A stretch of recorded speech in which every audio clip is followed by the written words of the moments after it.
There's something almost magical about standing in front of an ancient fresco, letting your eyes trace the curves of a brushstroke laid down centuries ago. At first glance, it's just a beautiful scene, maybe a religious moment or a mythological tale, frozen in time.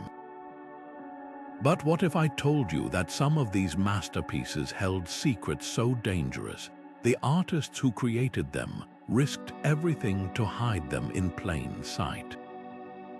Picture this, a painter surrounded by the watchful eyes of an emperor's spies, carefully weaving a rebellious message into the folds of a saint's robe or the shadow of a fruit basket. These weren't just artists, they were subversives, activists, and storytellers who used their craft to challenge power when speaking out loud could mean imprisonment or worse. This is the hidden world of political dissent in Renaissance art, where every brushstroke could be a protest and every symbol a coded cry for change. From the grand halls of the Vatican to the private chapels of wealthy patrons, painters and sculptors found ingenious ways to smuggle their defiance into their work, right under the noses of the very rulers they opposed. They turned biblical scenes into biting satire, hid portraits of exiled leaders in crowds of saints, and even embedded scandalous critiques of corruption in the intricate details of seemingly innocent landscapes. These artists walked a razor's edge, knowing that one wrong move could destroy their careers or their lives. So how did they do it, and why did they take such risks? Over the next few minutes, we'll unravel the mysteries behind these daring acts of creative rebellion. You'll learn how to spot the subtle clues left behind, from hidden faces in the clouds to strategically placed animals that carried secret meanings. By the time we're done, you'll see these timeless masterpieces with fresh eyes, not just as relics of the past, but as living testaments to the courage and ingenuity of those who refuse to stay silent. This isn't just a story about art. It's a story about resistance, about the unbreakable human spirit that finds a way to speak truth, even when the world tries to muzzle it. So let's step into the shadows of history together, where beauty and bravery collide in the most unexpected ways. Art has always been a language that transcends words, a silent rebellion that can shout louder than any protest. Imagine living in a time when criticizing your ruler could mean exile or execution, yet artists found ways to make their voices heard through the very works they were commissioned to create. Take the Sistine Chapel, for instance. Michelangelo's ceiling is celebrated as a triumph of religious art, but look closer at the figures in the Last Judgment. Some scholars believe he painted his critics, those who opposed his artistic vision, writhing in hell, a subtle revenge immortalized in pigment. Frescoes were especially powerful tools for dissent because they couldn't be easily erased. Unlike a pamphlet that could be burned or a speech that faded into memory, these paintings were permanent, towering over public spaces where even the emperor would see them daily. One of the boldest examples comes from ancient Rome, where artists working under Nero's brutal reign hid unflattering depictions of the emperor in the backgrounds of lavish palace murals. They knew the risk. Nero famously executed rivals and artists alike, but they also knew their work would outlive the tyrant. Symbolism became their secret weapon. A wilted flower might represent a fallen political ally. A fox sneaking into a henhouse could stand for corruption in the courts. Even colors carried hidden meanings. The use of certain reds or blues might signal allegiance to an exiled faction. These weren't just decorative choices, they were deliberate, dangerous statements, and the artists who made them, they were masters of illusion, turning their brushes into instruments of defiance. What's truly remarkable is how these messages survived. Patrons who commissioned the works often turned a blind eye, either sympathizing with the cause or simply missing the subtext. Censors were fooled by the beauty of the art, overlooking the rebellion woven into its details. And sometimes the very people being criticized, the emperors and bishops, were so dazzled by their own glorified portraits that they never noticed the quiet mockery lurking in the shadows. This wasn't just about personal grudges or petty revenge. These artists were part of a tradition that stretched back to the playwrights of ancient Greece, who used myth to critique their rulers, and forward to the satirists of the Enlightenment. They understood that art could shape minds, challenge authority, and when wielded with enough cunning change the course of history. Their legacy reminds us that creativity isn't just about beauty, it's about power. And sometimes the most powerful statements are the ones whispered in pigment, hidden in plain sight for those brave enough to see them. To grasp the sheer audacity of these artists, we need to step into their world, a world where rulers didn't just demand loyalty, they demanded worship. In Renaissance Italy, the Catholic Church wielded immense power, commissioning artworks to glorify its authority while silencing dissent.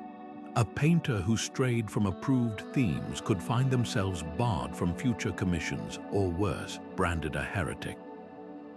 The same was true in the courts of Europe's absolute monarchs, where a single unflattering brushstroke might be seen as treason. This wasn't just about controlling art, it was about controlling thought. Yet even in these rigid systems, cracks appeared. Artists were often the only educated outsiders allowed into the inner circles of power, giving them unique insight and unique opportunities. They knew how to exploit the vanity of their patrons. A nobleman might commission a grand fresco of himself surrounded by saints, never realizing the artist had sneakily given one saint the face of a disgraced rival. The church might demand a scene of pious devotion, unaware the painter had hidden symbols of pagan resistance in the architecture. These weren't just acts of defiance, they were psychological games played with pigments and perspective. The stakes couldn't have been higher. In 1527, the armies of Holy Roman Emperor Charles V sacked Rome, and artists caught in the chaos saw firsthand what happened to those who fell out of favor. Decades later, the Spanish Inquisition meticulously scrutinized artworks for hidden heresies, burning paintings and sometimes painters that failed their tests. But oppression breeds ingenuity. Faced with such brutal consequences, artists developed a visual language so subtle, so layered, that only those in the know could decipher it. A broken column might symbolize a fallen regime. A stormy sky could hint at coming rebellion. Even the positioning of hands or the tilt of a head might carry coded meaning. What's fascinating is how these secret messages often reflected broader cultural tensions. In Venice, a republic proud of its independence, artists frequently hid anti-imperial symbolism in religious scenes. In Florence, where the Medici family's rule was constantly contested, paintings became battlegrounds for political allegiances. The very systems meant to suppress dissent inadvertently created a golden age of visual metaphor, where every masterpiece was potentially a puzzle, every mural a manifesto waiting to be read. This dance between creator and censor shaped art history in profound ways. Without these constraints, we might never have gotten the dizzying symbolism of Hieronymus Bosch or the biting wit of Caravaggio. The pressure to hide meaning forced artists to innovate, to think deeper, to communicate in ways that bypassed the censors and spoke directly to the people. And in doing so, they proved a timeless truth. When you try to silence creativity, it doesn't disappear. It just learns to whisper in code. The true genius of these artists wasn't just in their ability to paint, it was in their mastery of a hidden language, one where every petal, every shadow, every seemingly random object could carry a dangerous double meaning. Take something as simple as a pomegranate. To the untrained eye, It's just a decorative detail in a still life or a biblical scene.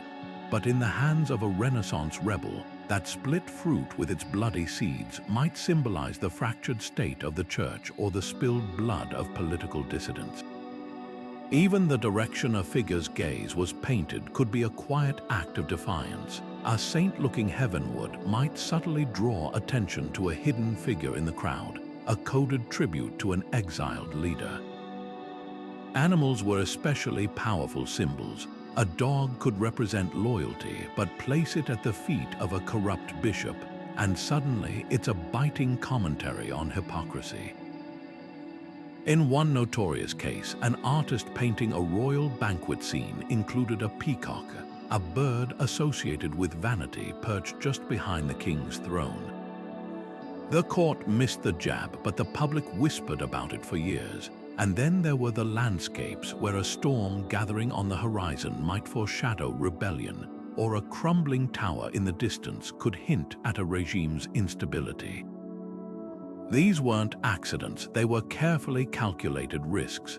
The brilliance of this symbolic language was its deniability. If questioned, the artist could always claim innocence. It's just a peacock, Your Majesty, while those who understood the code would recognize the message instantly. This created a secret network of meaning, where a single painting could embolden an entire movement. In Venice, where the Republic resisted papal control, artists frequently hid owls in their works, a symbol of wisdom and independence perched in the rafters of grand churches. To the authorities, it was decoration. To the people, it was a rallying cry. Perhaps the most daring examples come from the Dutch Golden Age, where artists under Spanish rule used everyday objects to critique their oppressors. A broken lute string in a still life might symbolize the fraying grip of the monarchy. A tipped-over wineglass could represent the instability of the regime.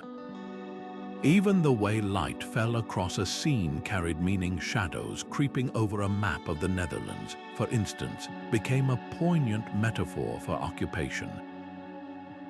These artists turned the mundane into the subversive, proving that no symbol was too small to carry the weight of rebellion. What's astonishing is how these messages endured. Over centuries, as regimes rose and fell, the art remained waiting for later generations to decode its secrets. Today, we can look back and see these works not just as masterpieces of technique, but as time capsules of resistance, proof that even in the darkest times, creativity finds a way to speak truth. The next time you stand before an old painting, look closer. That innocent detail in the corner, it might just be a revolution hiding in plain sight. Michelangelo's Sistine Chapel ceiling is often hailed as the pinnacle of religious art, a divine vision painted at the command of popes. But behind the swirling drapery and celestial figures lies a far more complicated story. The artist himself was no pious servant of the church. He was a temperamental genius with deep frustrations about papal authority and the constraints placed on his work. And if you know where to look, those frustrations bleed through the frescoes in startling ways. Take the figure of the prophet Zechariah, positioned prominently above the altar. At first glance, he's just another biblical figure, but art historians have noticed something peculiar. His face bears an uncanny resemblance to Pope Julius II, Michelangelo's mercurial patron. The twist: Zechariah is being harassed by a mischievous cherub just behind him, a cheeky nod to the artist's own turbulent relationship with the Pope, who micromanaged the project and frequently withheld payments. Then there's the controversial depiction of the separation of light and darkness in the creation scene. Traditional church teachings describe this moment as orderly, harmonious, but Michelangelo painted God contorted, almost straining, surrounded by chaotic swirls of shadow.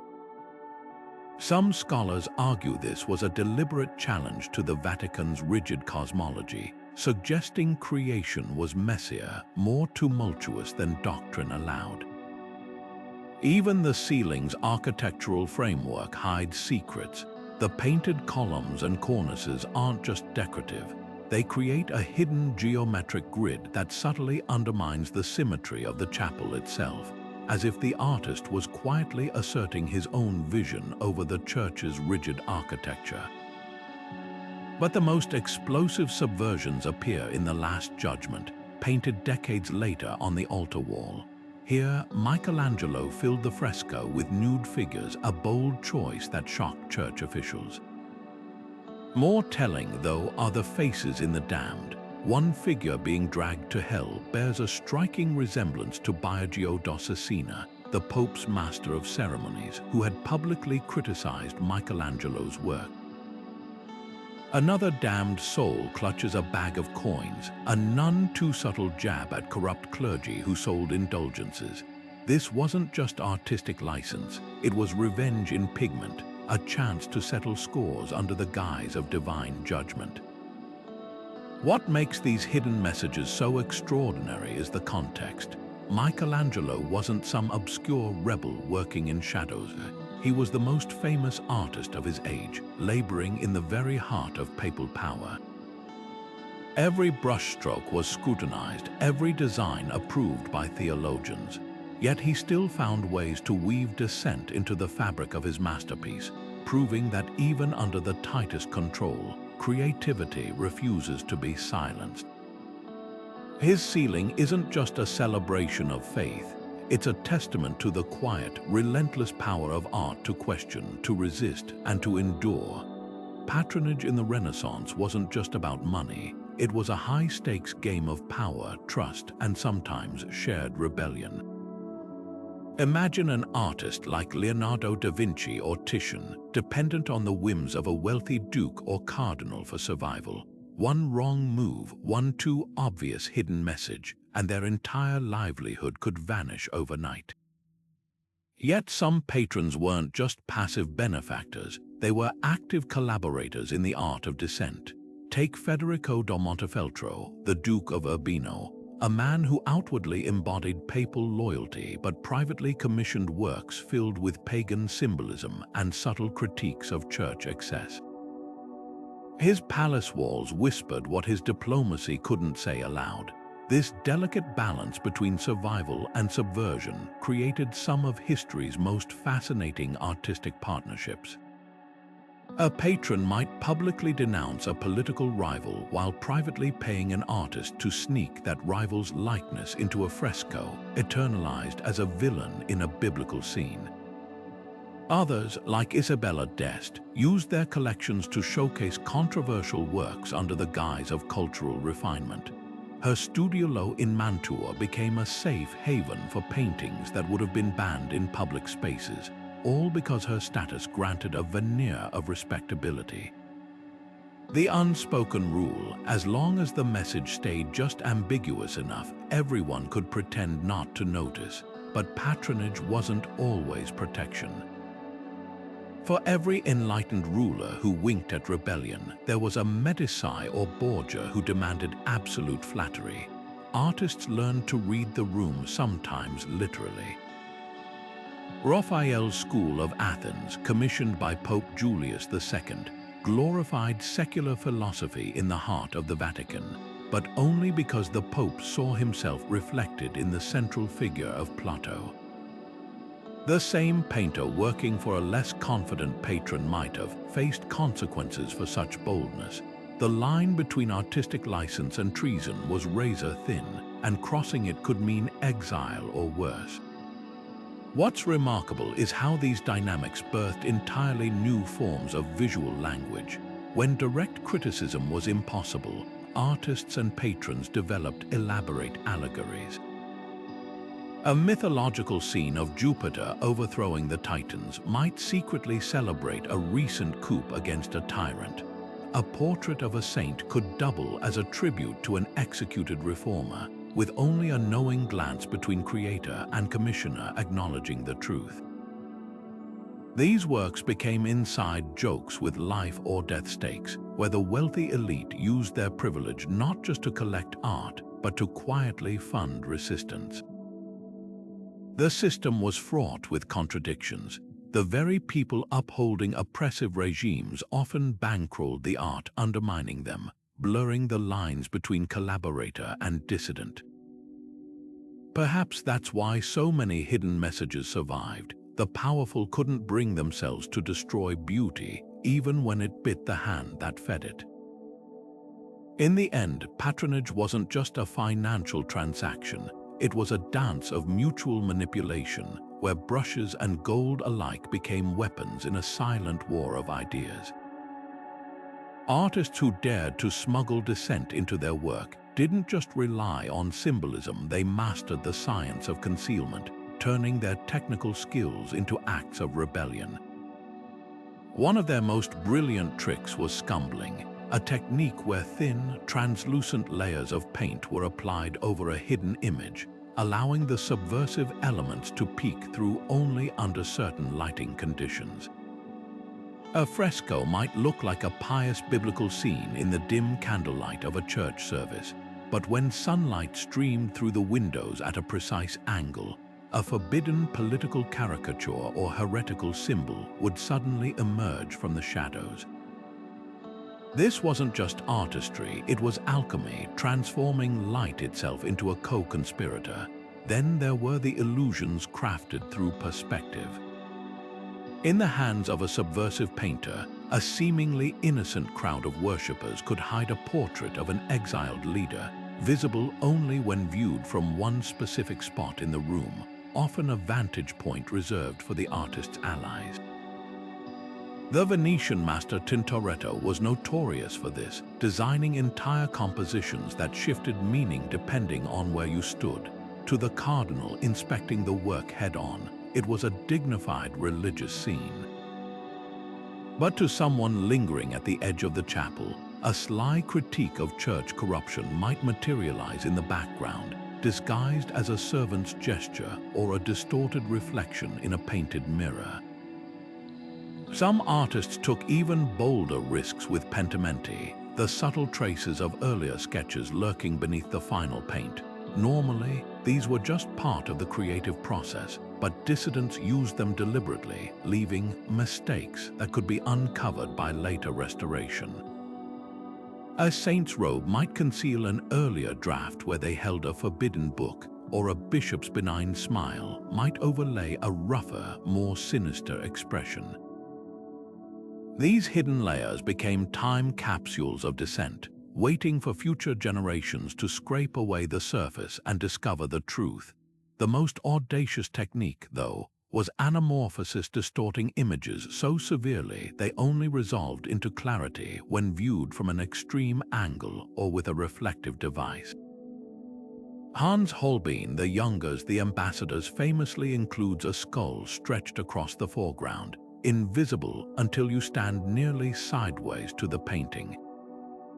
While not overtly political, this trick inspired others to hide dangerous imagery in plain sight. A Dutch artist protesting Spanish rule allegedly painted an anamorphic gallows into a landscape, visible only when a polished pewter plate was held at a precise angle. To the occupying authorities, it was just a peaceful countryside. To the resistance, it was a threat and a promise. These methods reveal something profound about the artist's mindset. They weren't just hiding messages, they were playing a high-stakes game of intellectual hide and seek with their oppressors. Every brushstroke carried dual-purpose beauty for the censors, truth for the people, and in that duality, they proved that art could be both a mirror and a knife, reflecting the world as it was while cutting toward what it might become. One of the most brazen examples of artistic rebellion hides in Florence's Brancocci Chapel, where painter Filippino Lippi dared to mock the all-powerful Medici family right under their noses. At first glance, his fresco, The Raising of the Son of Theophilus, appears to celebrate a biblical miracle, but look closer at the crowd of onlookers. Among the painted faces, sharp-eyed viewers can spot the likenesses of several Medici enemies, including the exiled Pazzi conspirators who had tried to overthrow the ruling dynasty. Even more audacious, Lippi included a self-portrait staring directly at the viewer, his hand subtly gesturing toward these forbidden figures as if to say, "Look who I've brought back to Florence, if only in pigment." The Medici, ever image-conscious, likely tolerated this provocation because the chapel was a public symbol of their piety, but the artist's quiet defiance still echoes across the centuries. Meanwhile, in Rome's Villa Farnesina, Raphael and his workshop painted an entire room celebrating the myth of Cupid and Psyche, a seemingly harmless theme for the wealthy banker Agostino Chigi. But the lavish banquet scene hides a scathing commentary on papal extravagance. Among the frolicking gods and garlands, one putto holds a cluster of grapes shaped unmistakably like a cardinal's hat, while another gestures toward a spilled goblet of wine, a clear jab at church corruption. The real masterstroke, Raphael painted the ceiling's central panel to align perfectly with the dinner table below, so when Chigi hosted banquets for powerful clergy, they'd literally be dining beneath symbols of their own gluttony. For sheer audacity, few examples rival the Palazzo Schifanoia in Ferrara, where 15th-century artists working for the Este family filled an entire hall with astrological frescoes. At face value, they glorify the Duke's reign, but the zodiac scenes teem with subtext. In one panel, the figure of Sagittarius is depicted not as a noble centaur, but as a drunken satyr, his arrow pointed perilously close to the painted image of the Este coat of arms. Another section shows the month of April overseen by Venus, who suspiciously resembles the Duke's mistreated wife, her mournful gaze fixed on a crumbling tower in the background. These weren't just decorative choices, they were visual landmines planted by artists who knew their patrons wouldn't recognize the insults woven into their own propaganda. Perhaps the most poignant example comes from Spain's El Escorial monastery, where a fresco of St. Lawrence's martyrdom hides a heartbreaking secret. Painted during the brutal reign of Philip II, the work ostensibly honored the saint, but the artist, a suspected converso, a Jewish convert to Christianity, embedded Hebrew letters into the folds of Lawrence's robe and the flames of his execution pyre. To the king and his inquisitors, it was orthodox devotion. To those persecuted for their faith, it was a coded testament of survival. These works share a common thread. They transformed walls into weapons, using beauty as both shield and spear. The artists understood something timeless, that tyranny often overlooks what it considers mere decoration, leaving cracks in the system where truth can take root. And centuries later, we're still deciphering their whispers, proof that no regime can fully erase the human need to speak, even when the only safe language is paint. For every artist who successfully smuggled dissent into their work, there were those who paid the ultimate price. Take the case of Benvenuto Cellini, the fiery Florentine sculptor who bragged in his memoirs about slipping anti-Medici messages into his gold work until a suspicious duke had him imprisoned in a dank Roman dungeon. Or the tragic fate of Fra Bartolomeo, a monk painter whose fresco in San Marco Monastery included a barely hidden caricature of the corrupt Pope Alexander VI. When the pontiff's spies discovered it, the artist mysteriously vanished mid-project, his brushes left to dry untouched. These weren't just professional setbacks, they were life-ending consequences. The punishments varied by regime but shared a cruel creativity. In 1582, Spanish-controlled Naples made an example of painter Belisario Correnzio, who'd embedded republican symbols in a church altarpiece. Rather than execute him publicly, which might martyr him, authorities broke his hands with mallets before exiling him, ensuring he could never paint again. Venetian satirist Pietro Aretino fled to Rome after his biting caricatures of doges circulated underground, only to die under suspicious circumstances after mocking one too many cardinals. Even indirect criticism carried risk. When Michelangelo's pupil Daniel da Volterra obediently painted drapery over the nudes in the Last Judgment, his willingness to fix his master's work earned him the eternal nickname, the Breeches Maker, a humiliation that overshadowed his career. Yet in a twisted way, these crackdowns often backfired. The mutilation of dissident artworks became its own form of testimony. In Mantua, when Duke Vincenzo Gonzaga ordered a fresco scrubbed clean after discovering anti-Spanish imagery, the ghostly outlines left behind drew more attention than the original painting.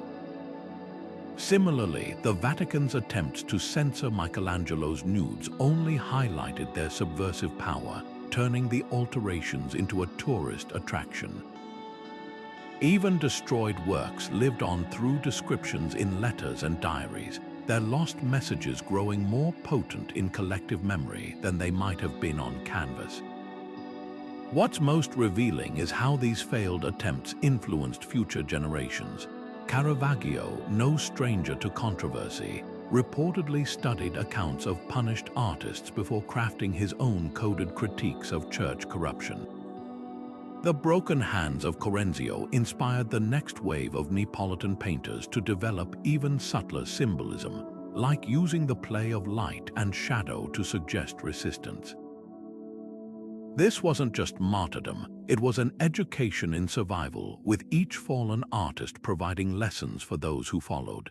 The irony, many regimes that silenced these creators inadvertently preserved their legacies.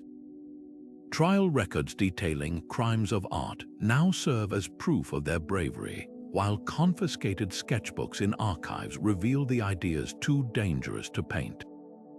In the end, the attempt to erase Dissent only etched it deeper into history.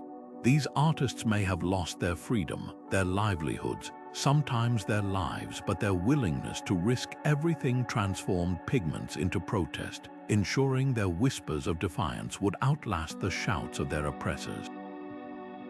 These hidden messages weren't meant for the untrained eye. They were a secret handshake in pigment, a language only the initiated could understand.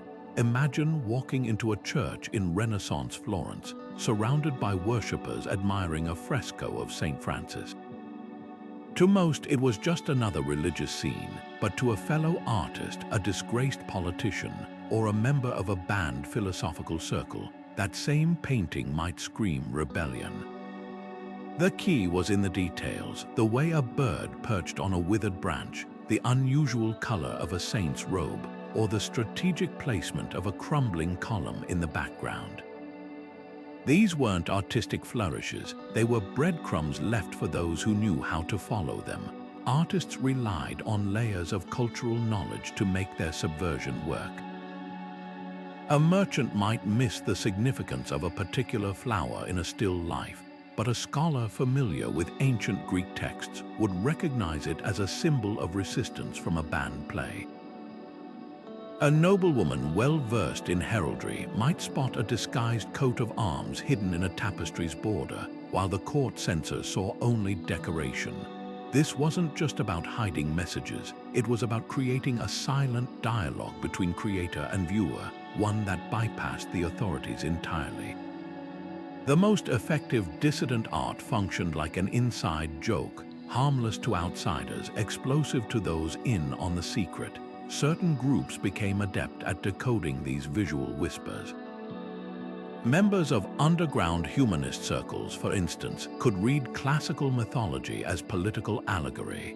When Botticelli painted Primavera with its overtly pagan themes, he wasn't just creating a beautiful scene, he was speaking directly to Florentine Neoplatonists who saw the work as a critique of church dogma. Similarly, Jewish artists living under forced conversion in Spain developed intricate symbol systems, weaving Hebrew letters into decorative patterns or using Old Testament scenes to comment on contemporary persecution. The messages were camouflaged so thoroughly that even today, scholars debate whether certain elements were intentional dissent or mere coincidence.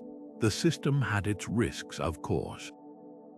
If an artist miscalculated their audience's knowledge, the message might land unheard, or worse, be misinterpreted by the wrong people.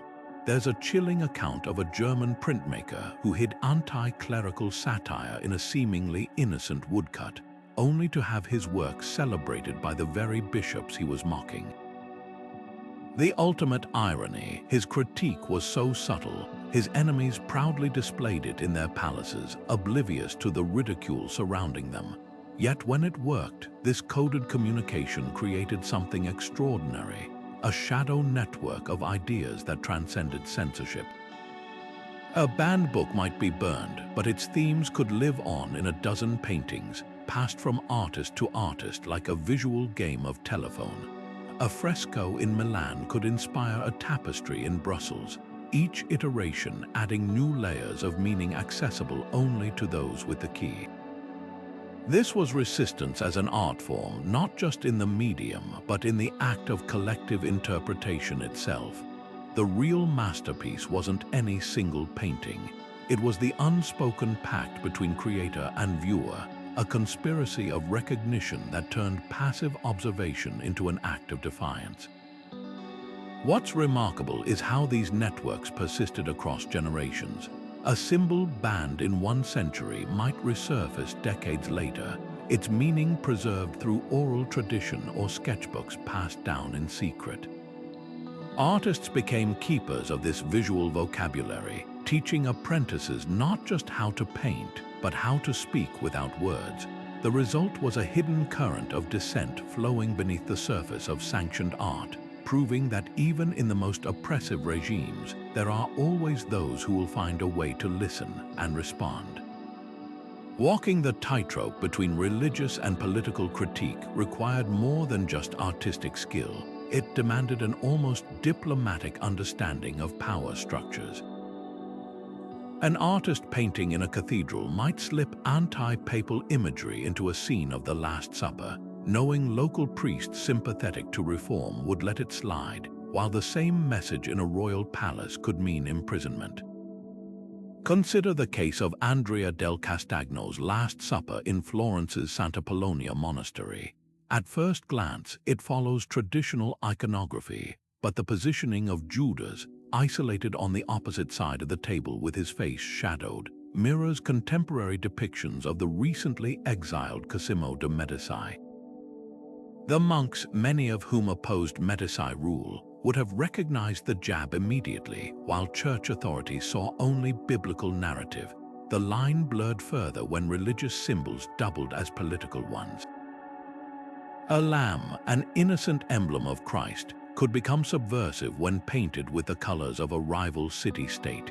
In Siena's Palazzo Pubblico, Ambrogio Lorenzetti's allegory of good government frescoes transformed virtues like justice and peace into not-so-subtle critiques of neighboring Florence's warlike tendencies. The real masterstroke, he painted these comparisons using Sieni's civic imagery, making them appear pious to visiting clergy while screaming local patriotism to Siena's citizens. This dual coding allowed artists to speak in layers, a skill perfected during the Protestant Reformation, when a seemingly orthodox altarpiece might hide Lutheran sympathies in the folds of a saint's robe or the choice of biblical verses on painted scrolls. Some artists took even greater risks by exploiting theological debates to mask political dissent. When the Council of Trent cracked down on inappropriate religious art in the 1560s, Venetian painters like Veronese responded by filling biblical scenes with anachronistic details. German soldiers in Roman settings, Ottoman textiles near Bethlehem. These weren't just artistic flourishes, they were pointed reminders of the Church's entanglement with foreign powers. Veronese famously defended himself before the Inquisition by claiming artistic license, but the subtext was clear. His feast in the house of Levi depicted Christ surrounded by drunkards and mercenaries, a barely veiled parallel to corrupt Vatican banquets. The consequences of miscalculation could be brutal. In 1521, Venetian artist Sebastiano del Piombo added a tiny Turk's head on a platter to his death of Saint John the Baptist, a reference to recent Ottoman defeats. When Sultan Suleiman's ambassadors saw it during diplomatic visits, the resulting scandal nearly sparked a trade war. Del Piombo escaped punishment only because his patron, a powerful cardinal, claimed it was standard iconography. Others weren't so lucky. Florentine sculptor Baccio Bandinelli lost a major commission after his sketch for a papal tomb included barely disguised caricatures of the Medici as grotesques, a joke his patrons did not appreciate. What saved many of these works was the very ambiguity that made them dangerous. A fresco criticizing clerical greed could always be reinterpreted as a general warning against sin.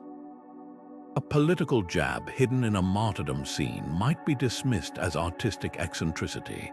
This plausible deniability became the artist's greatest weapon, allowing them to paint truths too dangerous to speak aloud while maintaining just enough cover to survive. The surviving works remind us that rebellion often wears many masks, and sometimes the most powerful protest is the one that lets its audience decide what they've seen.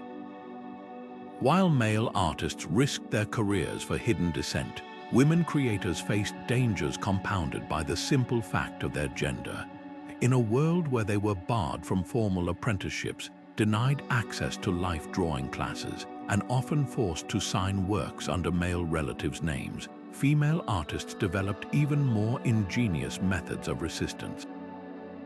Take Sophonisba Anguissola, the Renaissance painter who became a court artist for Philip II of Spain.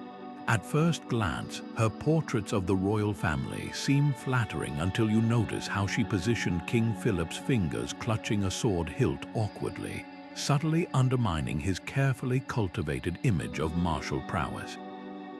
Or Lavinia Fontana, who painted biblical heroines with her own features, turning religious commissions into covert self-portraits that asserted her place in art history.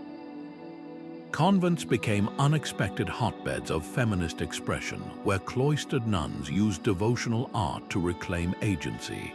Sister Plautilla Nelli, a self-taught Dominican nun in Florence, created the first known female painted Last Supper in the 1560s, a radical act for a woman forbidden from even studying male anatomy. Her Christ gazes tenderly at the viewer with distinctly feminine hands, challenging notions of who could depict the divine. Meanwhile, in Mexico City, Sor Juana Inés de la Cruz composed poems filled with botanical symbolism, comparing women's intellect to resilient native plants that thrived despite being trampled. Her cell became a salon for intellectual dissent, its walls covered in her own paintings of strong female saints. The stakes were infinitely higher for women operating outside religious institutions. Artemisia Gentileschi, after surviving a very public rape trial, channeled her fury into paintings like Judith slaying Holofernes, where the biblical heroine's determined grip on the sword mirrored Artemisia's own grasp on artistic control. The blood sprays with such visceral realism that some scholars believe she used her own experience as reference, transforming personal trauma into a universal allegory of female resistance.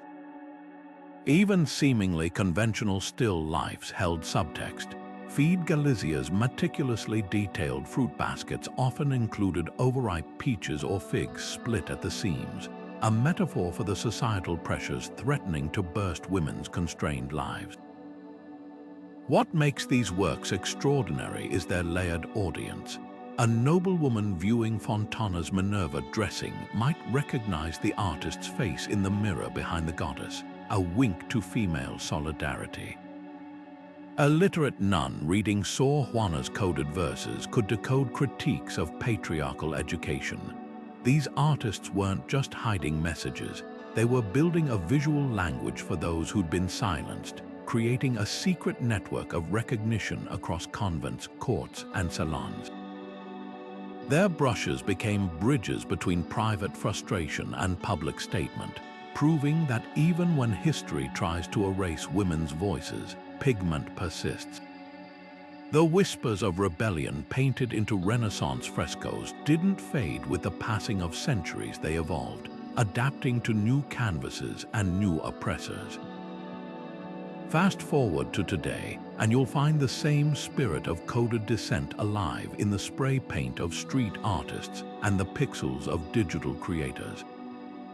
Take Banksy's infamous girl with a balloon shredded moments after its auction sale.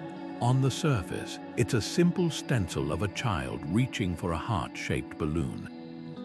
But the deliberate destruction transformed it into a scathing commentary on art commodification, echoing the way Renaissance masters used biblical scenes to critique wealth inequality.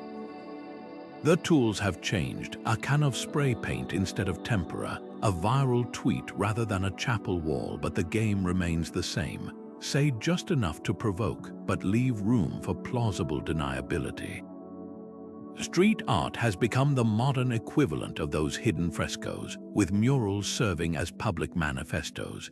In Hong Kong, during the pro-democracy protests, artists camouflaged protest symbols in elaborate graffiti, knowing authorities would whitewash overtly political works.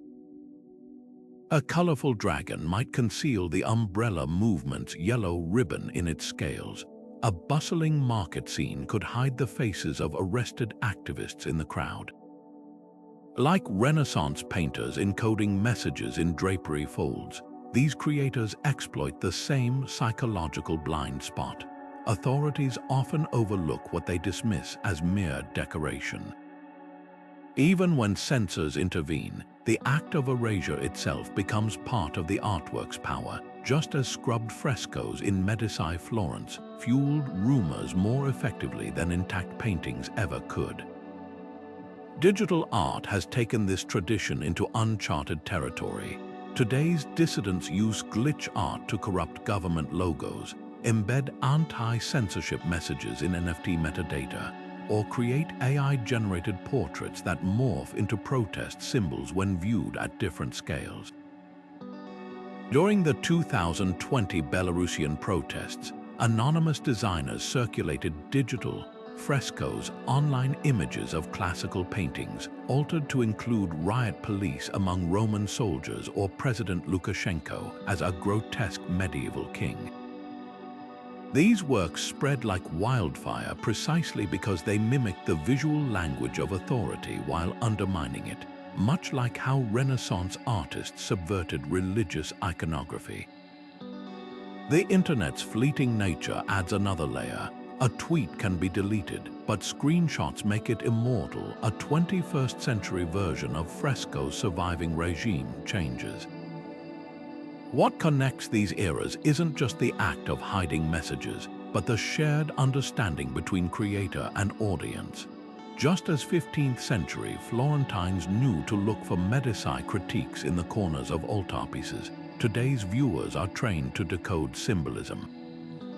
When Shepard Fairey's Hope poster of Barack Obama was defaced with corporate logos during Occupy Wall Street, the reference to Renaissance portraitists who hid memento mori in their patrons' jewelry was intentional.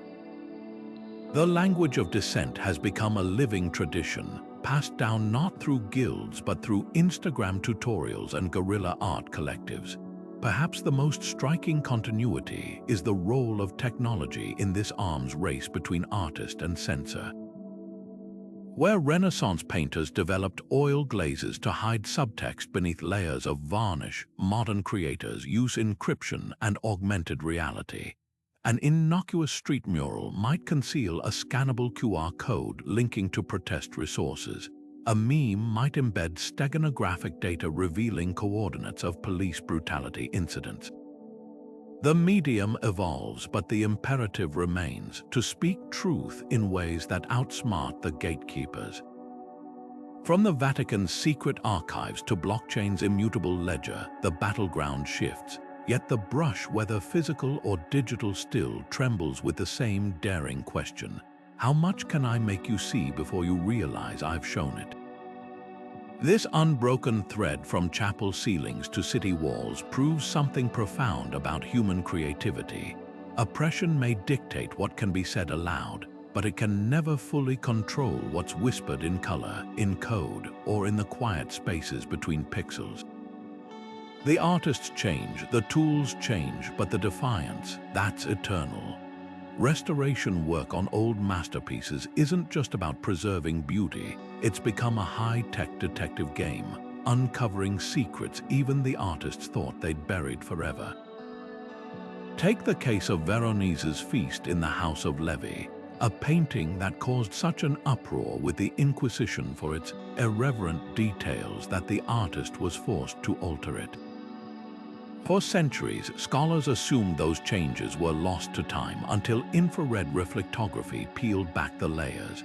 Beneath the surface, they found Veronese's original brushstrokes, a drunken monk's face twisted in grotesque laughter, a stray dog lifting its leg near a biblical figure, even a group of German mercenaries added as a jab at the church's foreign alliances. The censors had made him paint over the worst offenders, but technology resurrected them, revealing just how boldly he'd mocked the very institution paying his fee. Even more startling discoveries come from X-ray fluorescence scanning, which maps the chemical fingerprints of pigments. When conservators examined Raphael's portrait of Leo X, they detected strange anomalies in the Pope's ring finger, an area that had always looked slightly awkward.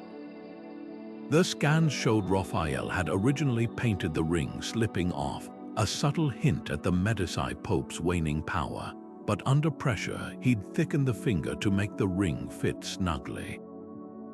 What seemed like a minor compositional fix was actually a sanitized political statement, hiding in plain sight for 500 years. Some revelations rewrite entire artist biographies. Caravaggio's St. Matthew and the Angel was famously rejected by its patron for being too vulgar. The original version disappeared, and art historians debated what might have offended the church until multispectral imaging uncovered it beneath another painting in a Berlin museum. The scans revealed Caravaggio's first draft showed Matthew as a barefoot laborer with dirty soles, the angel guiding his hand like a schoolteacher with an illiterate child. This wasn't just artistic license, it was a direct challenge to the church's elitism, suggesting divine inspiration could come to anyone, even the lowliest worker.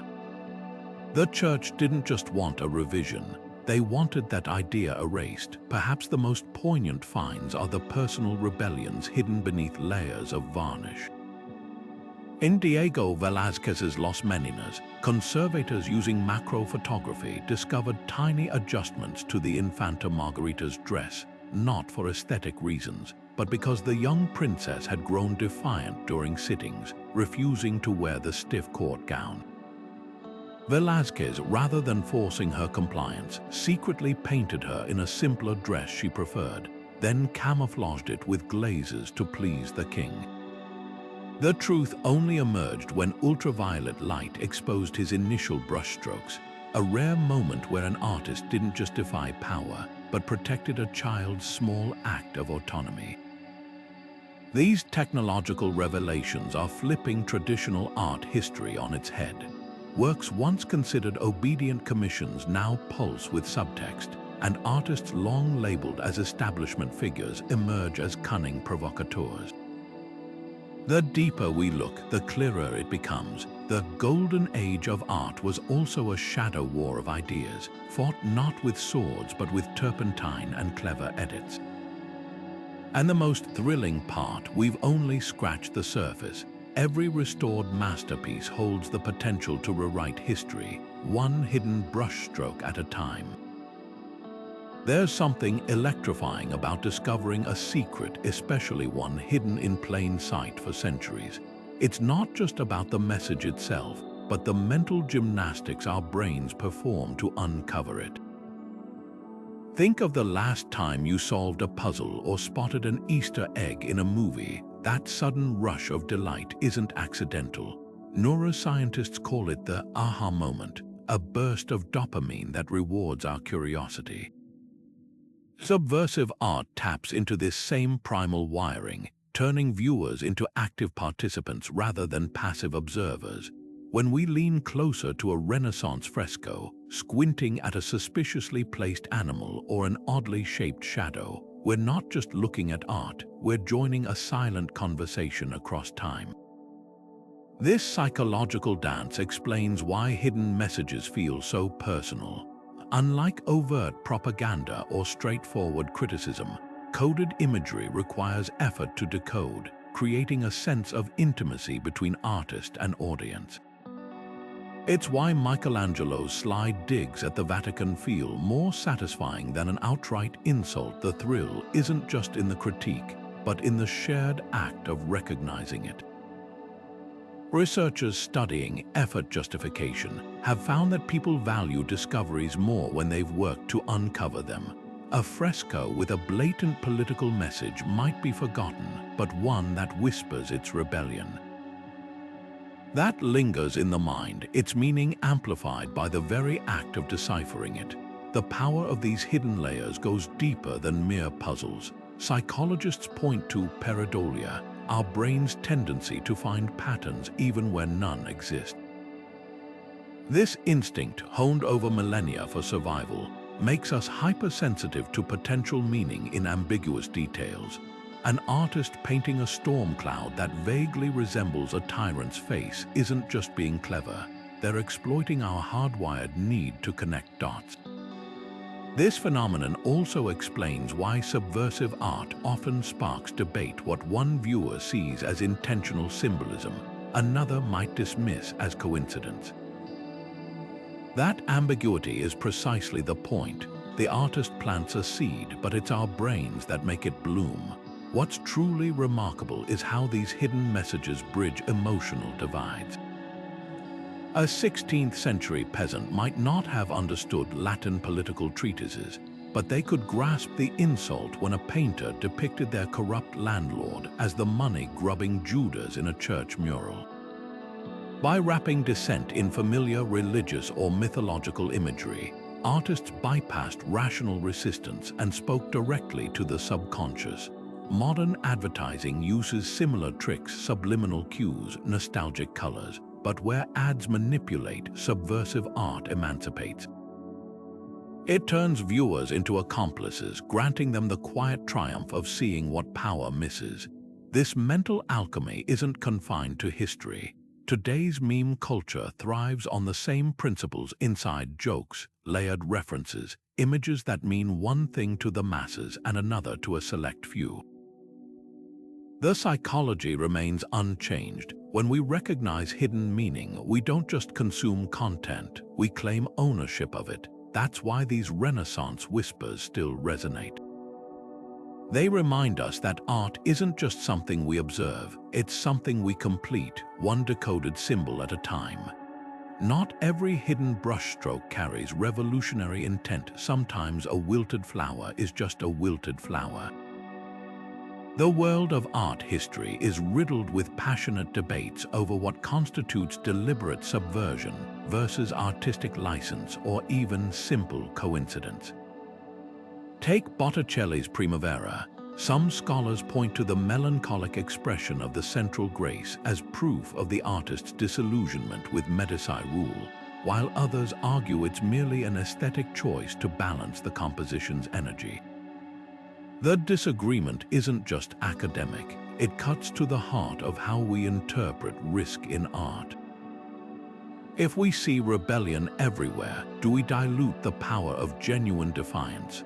Or does skepticism blind us to the cunning of artists who wanted their messages to walk the edge of deniability? One of the fiercest battles rages over the ceiling of Rome's Palazzo Massimo, where a first-century fresco of a garden scene includes an oddly stunted tree.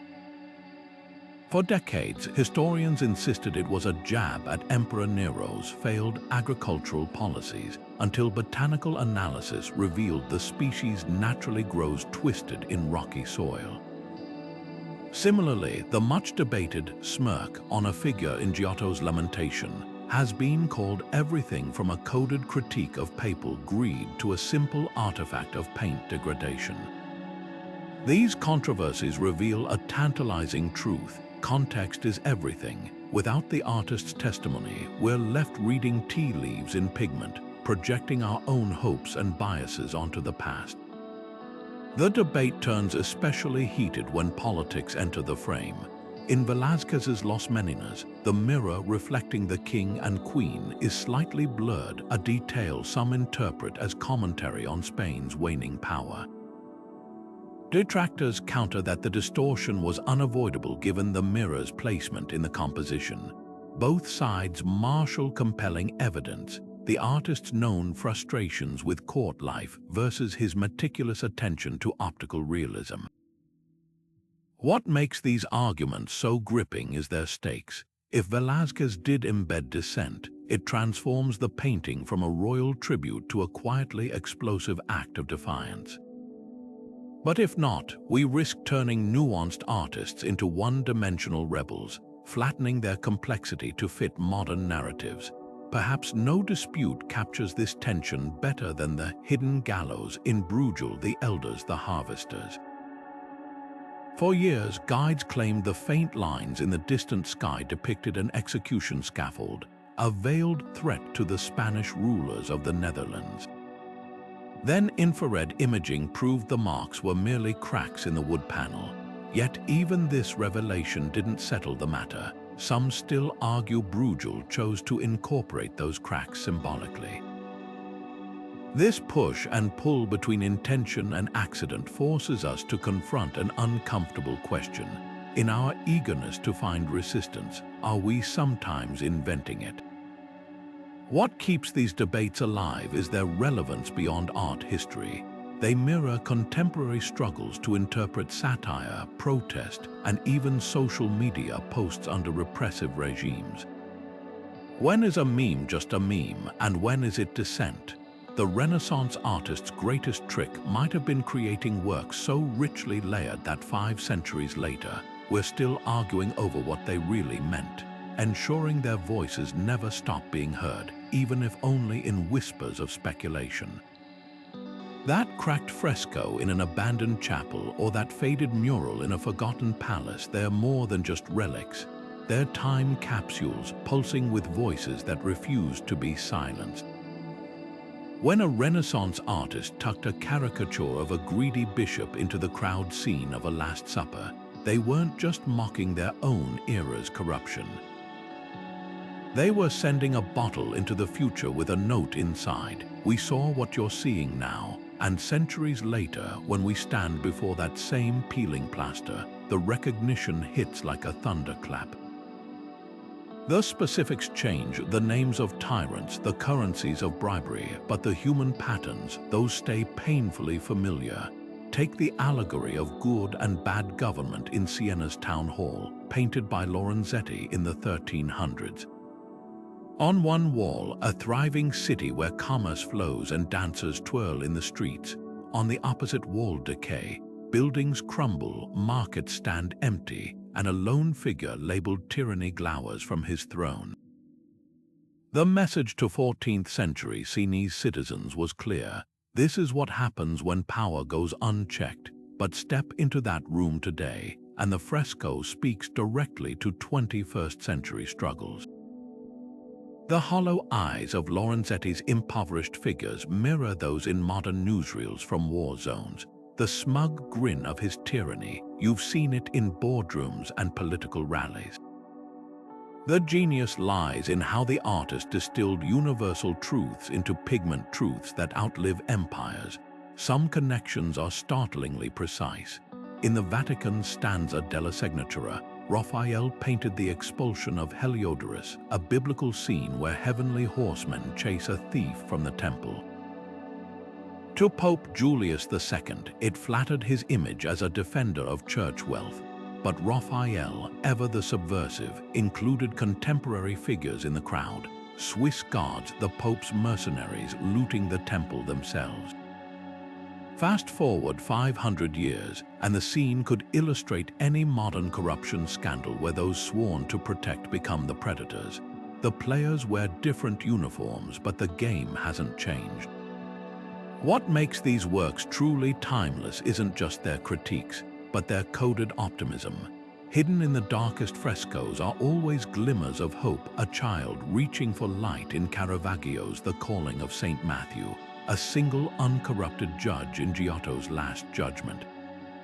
The artists understood something profound. To expose injustice without offering an alternative is to paralyze with despair. Their messages across the centuries aren't just warnings, they're blueprints for resistance. When we recognize our own world in their brushstrokes, we're not just learning history, we're inheriting a torch. Color wasn't just decoration, it was a weapon in the artist's secret arsenal. In an era where speaking out could mean imprisonment, pigments became a silent language of dissent. Take the vibrant reds in Titian's Assumption of the Virgin. While the Church saw divine glory, Venetian Republicans recognized the shade as their city's signature hue, a bold assertion of local pride under Habsburg rule. Or the way Caravaggio cloaked corrupt officials in sickly yellow ochre, a color Renaissance physicians associated with jaundice and moral decay. These choices weren't accidental, they were calculated strikes disguised as aesthetic decisions. Gold leaf, that luminous symbol of piety in religious art, often doubled as biting satire. When painters like Fra Angelico gilded a bishop's robe a little too lavishly, they weren't just celebrating sanctity, they were highlighting the church's obscene wealth. In Siena's Palazzo Pubblico, Ambrogio Lorenzetti went further, painting the allegorical figure of tyranny with gold coins sewn into his cloak's lining, a detail easily overlooked by visiting dignitaries but glaringly obvious to tax-burdened citizens. The message, corruption glitters, but it's still rotten at the core. Blue carried its own rebellion. Ultramarine, made from crushed lapis lazuli and more precious than gold, was reserved for the Virgin Mary's robes, but dissident artists subverted this tradition. In Piero della Francesca's Resurrection, the risen Christ wears an ultramarine tunic usually reserved for Mary, subtly challenging gender norms. Even more daring, some painters gave this sacred blue to controversial figures, a heretic scholar's sleeves, a rebel condottiero's banner. To the untrained eye, it was orthodox color theory. To those paying attention, it was heresy in hue. The real mastery lay in combining these shades for maximum impact. A Dominican friar's black and white habit set against a blood-red background didn't just create contrast, it evoked the violence of the Inquisition. Botticelli's Primavera swirls with pastels, but the ominous gray storm cloud behind Mercury's head, almost hidden by foliage, mirrors the political tempests brewing in Medici Florence. These chromatic codes required insider knowledge to decipher. A merchant might admire a painting's harmony while a fellow artist spotted the discordant note, a single clashing color that revealed the whole composition's true intent. What's remarkable is how these palettes crossed borders. The same crimson that signaled danger in Florentine art meant martyrdom in Rome and royal oppression in Spanish-controlled Naples. Artists exploited these regional differences, creating works that read differently depending on the viewer's origins. A Dutch still life with a vibrant orange might celebrate national pride to locals, but to Spanish occupiers it was just a pretty fruit. This chromatic sleight of hand turned every painting into a potential Rorschach test. What you saw depended on who you were. Today's conservators use spectral analysis to uncover original colors obscured by centuries of grime, revealing even bolder statements than we imagined. Beneath the dull varnish of a respectable court portrait, they're finding acid greens and bruise-like purples colors contemporaries would have recognized as shorthand for moral decay. The artists knew their pigments would fade, but they gambled that someday someone would look closely enough to see the truth bleeding through. Architecture became the ultimate sleight of hand. where rebellion wasn't just painted onto walls but baked into the very bones of buildings. While fresco artists smuggled dissent through symbolism, architects wielded geometry like a dagger, crafting spaces that whispered defiance in every misplaced column and accidental shadow. Take the Palazzo Ducale in Urbino, where the courtyard's perfect symmetry is subtly undermined by one deliberately uneven archway. To the untrained eye, it's a quirk of construction. But to those who knew Duke Federico da Montefeltro's obsession with control, a masterstroke of psychological warfare, a permanent reminder that even absolute power couldn't enforce perfection. Light itself became an accomplice in these spatial rebellions. In Rome's Sant'Ignazio, architect Andrea Pozzo designed a fake dome, a trompe l'oeil ceiling that only resolves into perfect perspective when viewed from a single spot marked by a brass disc in the floor. Stand anywhere else and the illusion collapses into distortion. While marketed as a marvel of artistry, some historians argue it was a veiled jab at the Jesuit order's rigid dogma: follow their exact path or the whole system falls apart. Even sunlight played its part. Noon shadows in Florence's Piazza della Signoria were said to align on certain dates to form a hidden insult to the Medici, with the jagged outline of Palazzo Vecchio's tower casting a dagger-like shape across the family's coat of arms embedded in the square.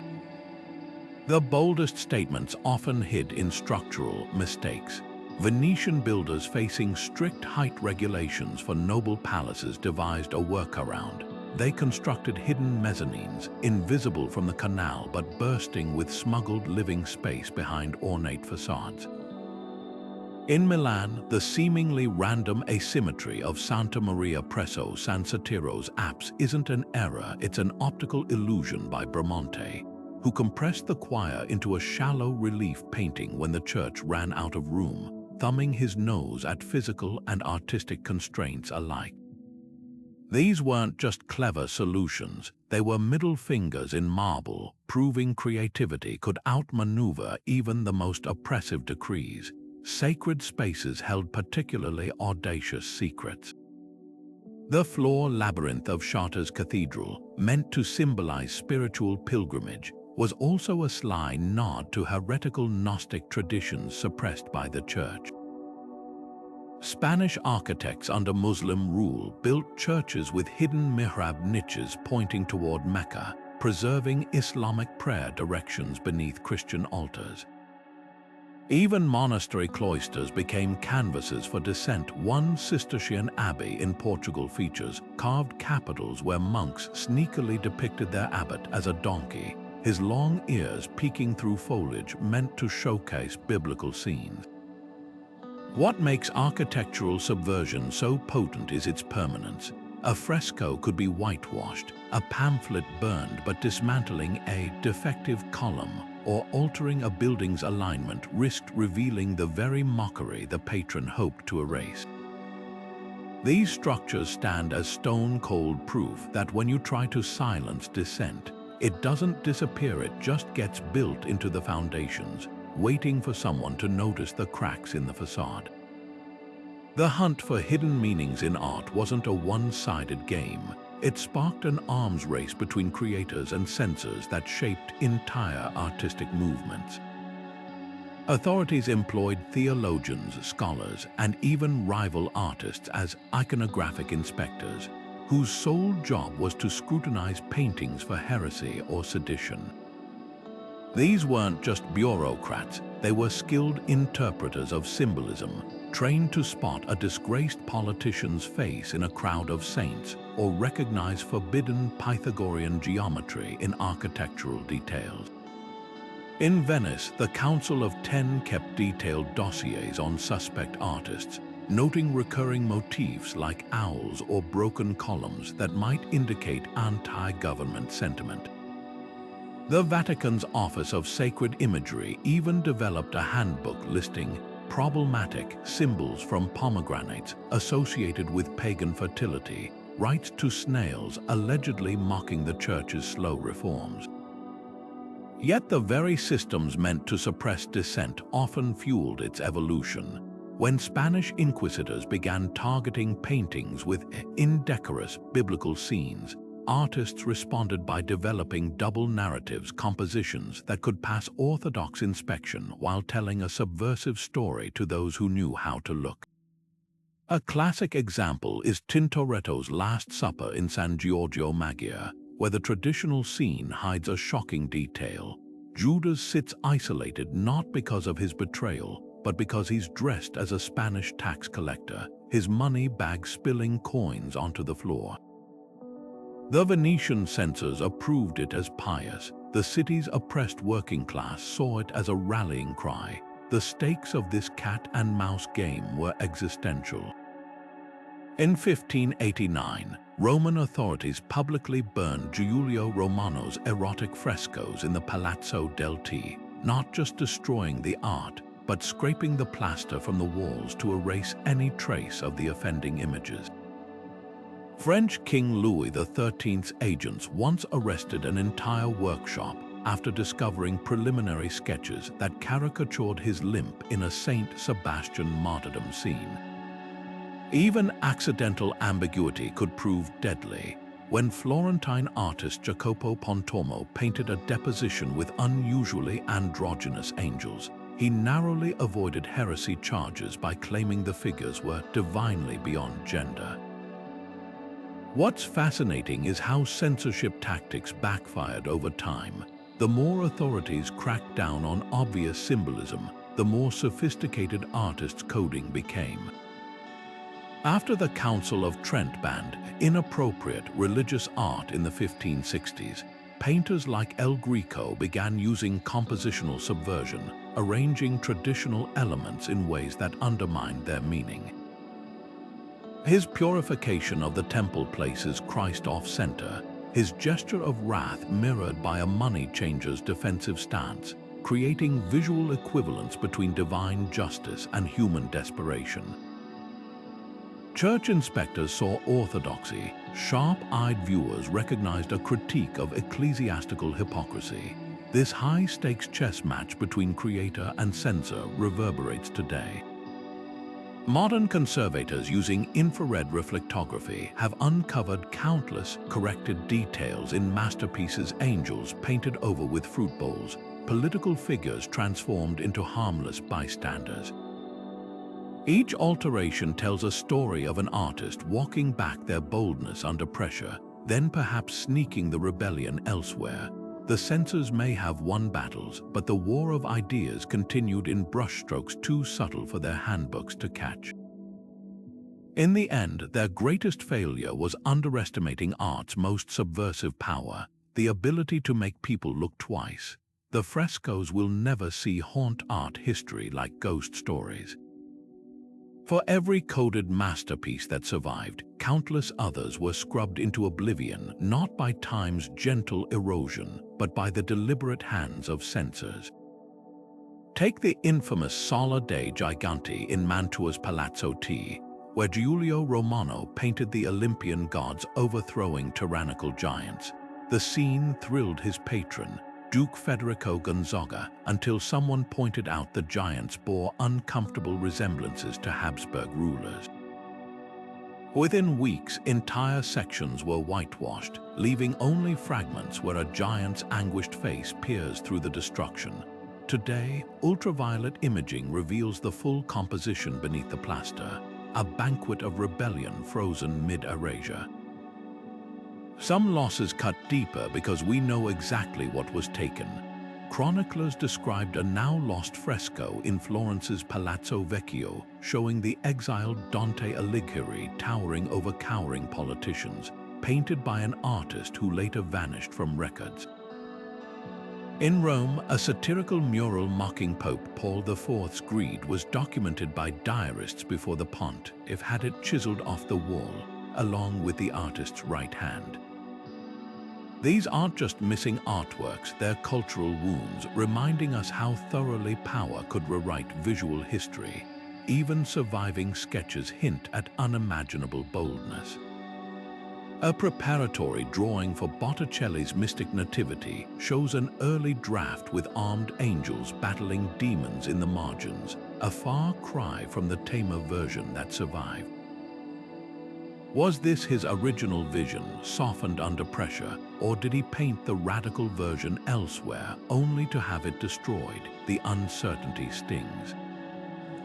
We're left staring at these spectral lines, wondering how many firebrand masterpieces were reduced to ashes in bonfires like the one Savonarola lit in Florence's Piazza della Signoria, where untold, immoral artworks burned in 1597.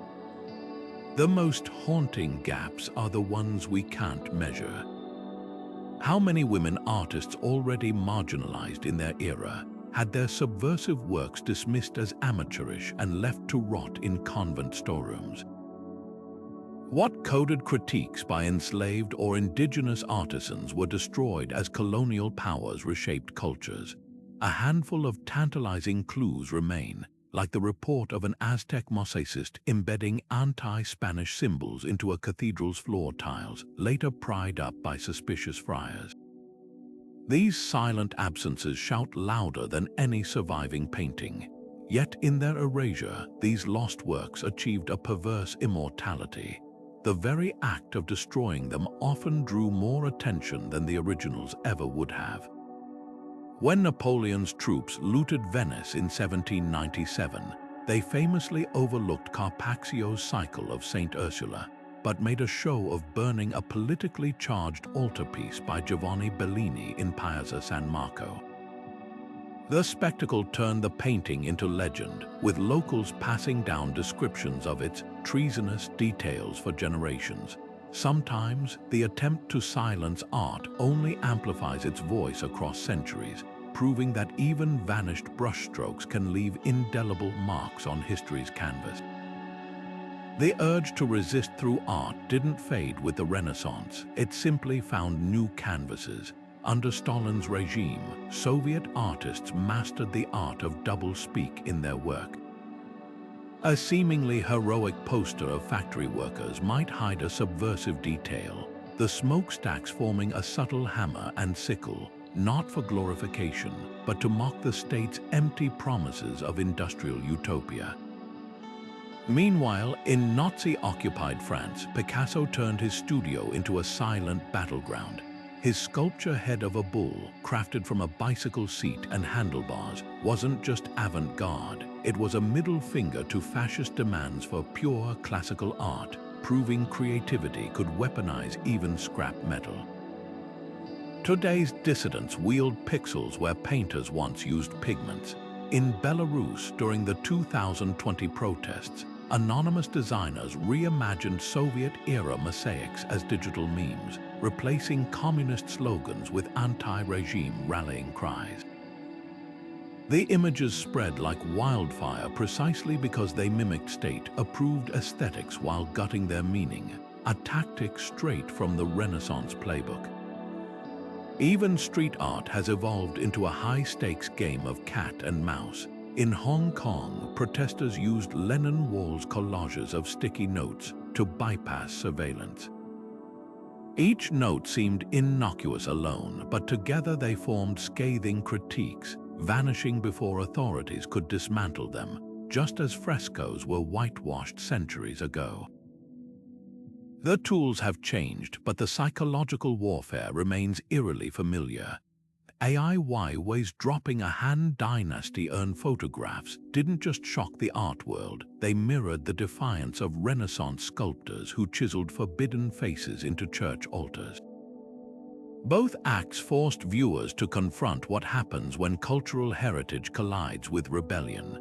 Similarly, the Russian collective Pussy Riot's punk performances in Orthodox cathedrals echoed the medieval jesters who used sacred spaces to mock the powerful, trading frescoes for guerrilla theater. What connects these eras isn't just the acts of resistance, but the shared language of necessity. A Cuban artist painting Castro's silhouette into the bark of a withering tree employs the same visual metaphor as a 15th century Florentine hiding a Medici critic in a gnarled olive branch. The methods adapt. Spray paint replaces tempera, VPNs outmaneuver palace spies, but the core truth endures. When words are policed, art becomes the last free tongue. From the Sistine Chapel to a Shanghai alleyway, the brushstrokes of Defiance never really dry. There's a quiet tension in the way sunlight hits an ancient fresco. What was meant to stay hidden suddenly laid bare. For centuries, artists buried their dissent in layers of pigment, trusting only the most observant eyes to uncover their truths. But now, with infrared scans and high-resolution imaging, we're pulling these secrets into the light. Is this a betrayal of the artist's original intent? Imagine a Renaissance painter carefully encoding a political jab in the folds of a saint's robe, knowing it might take generations for someone to notice. They weren't crafting messages for museum placards or YouTube explainers. They were whispering to a select few across time. By broadcasting these hidden details to millions, do we dilute their power, turning dangerous acts of defiance into mere trivia? On the other side of the debate are those who argue that silence is the real betrayal. When we keep these coded messages locked away in academic journals or specialist circles, we're effectively continuing the work of the censors. The Dutch painter Hieronymus Bosch filled his works with bizarre, unsettling creatures. Some scholars believe they were critiques of church corruption. For centuries, those details were dismissed as mere fantasy. Now that we recognize them as dissent, isn't it our duty to amplify them? These artists risked everything to speak truth. Honoring their bravery means ensuring their voices are heard, not just by art historians, but by everyone who stands before their work. The ethical lines blur further when you consider cultural context. In Spain's Golden Age, Jewish converts to Christianity, known as conversos, often hid Hebrew letters or Kabbalistic symbols in their paintings. Revealing these elements today might feel like vindication, but for their descendants, it could resurrect trauma. Similarly, indigenous artists under colonial rule embedded subversive imagery in religious carvings. Exposing those secrets now might celebrate their resilience, or unintentionally erase the protective ambiguity that allowed their survival. There are no easy answers, only the weight of history pressing against our modern tools. Perhaps the most compelling middle ground lies in how we reveal these discoveries.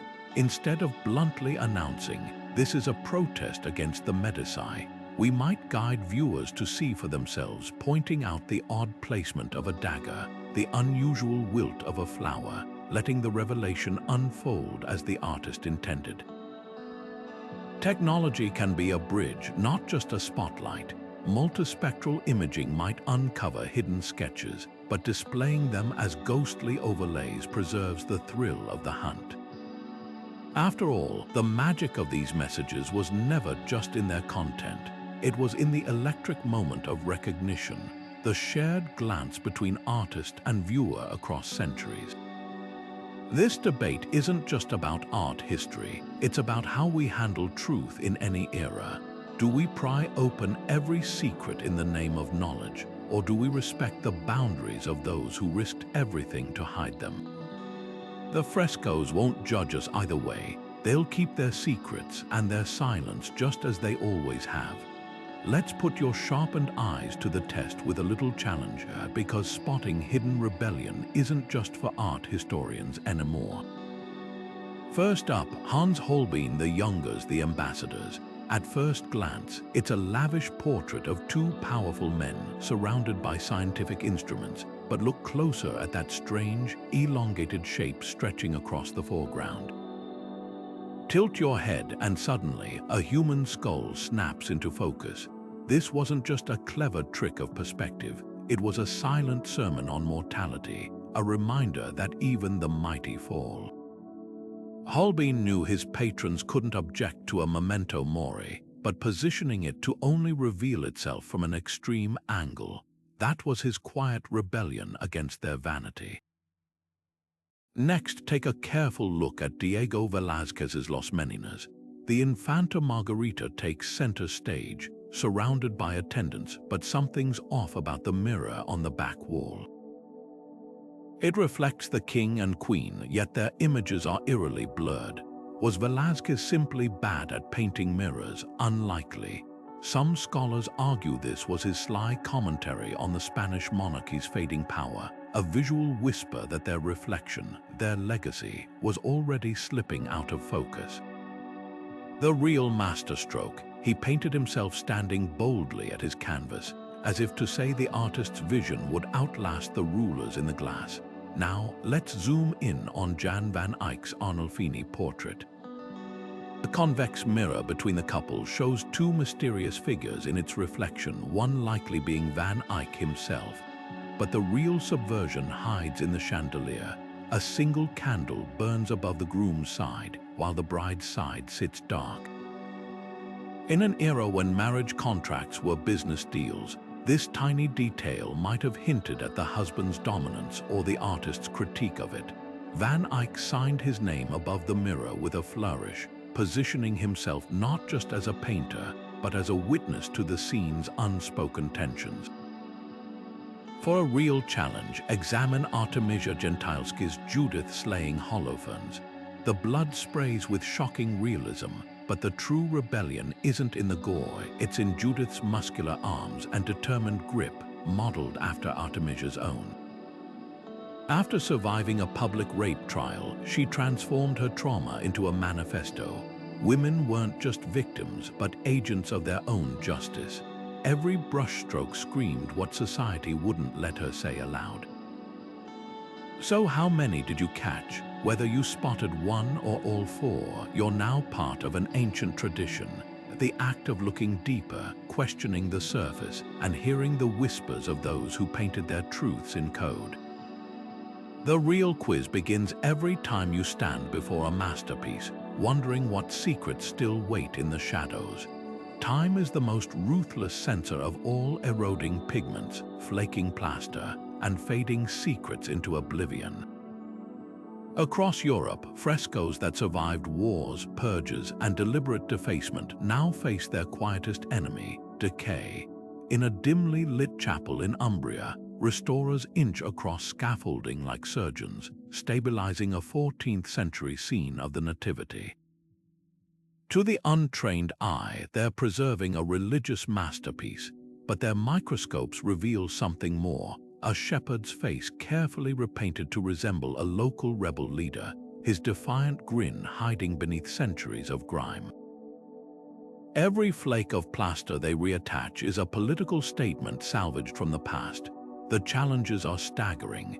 Many frescoes with embedded dissent were painted on unstable surfaces, hastily prepared walls in underground chapels, private palazzos with leaky roofs precisely because their creators operated on the margins. In Venice's flood-prone churches, salt water seeps into plaster, causing vibrant blues to blister and peel. Infrared scans of one crumbling altarpiece revealed a shocking detail. The Virgin's robe originally bore the stripes of the city's banned Republican flag, later overpainted by nervous clergy. Without intervention, this act of defiance would vanish twice, first from sight, then from memory. Technology has become the conservator's greatest ally. Multispectral imaging can detect pigments altered by artists under duress, like the case in Parma where layers of varnish were found to conceal a bishop's face swapped for that of a disgraced nobleman. In Rome, lasers calibrated to remove centuries of candle soot without damaging original paint uncovered a startling revision in a Caravaggio-esque fresco. The martyr's executioner originally wore a cardinal's hat, hastily painted over with a helmet before the work's unveiling. These aren't just technical triumphs, they're acts of historical justice, undoing censorship one wavelength at a time. Yet preservation isn't just about science, it's about interpretation. When restorers in Siena debated how to stabilize a fading allegory of tyranny, they faced a dilemma. The figure's crumbling scepter was revealed by scans to have originally been a broken sword, a detail the ruling class forced the artist to change. Should they stabilize the altered version or attempt to reconstruct the original protest? The team chose a middle path, conserving the visible layers while projecting the infrared discovery alongside it, allowing viewers to see both the suppression and the suppressed. The race against decay is also a race against forgetting. In Naples' underground catacombs, graffiti-style frescoes from Spanish rule depict saints with the faces of executed revolutionaries. Humidity is melting these images into gray smudges, taking with them the names of resistance fighters omitted from official records. Here, conservators work with local families, collecting oral histories to match the fading faces, turning art restoration into an act of generational healing. What makes these efforts so urgent is the fragility of the medium itself. Unlike canvas or stone, fresco painting bonds with wet plaster, making repairs agonizingly precise. A single misstep can erase centuries-old whispers forever.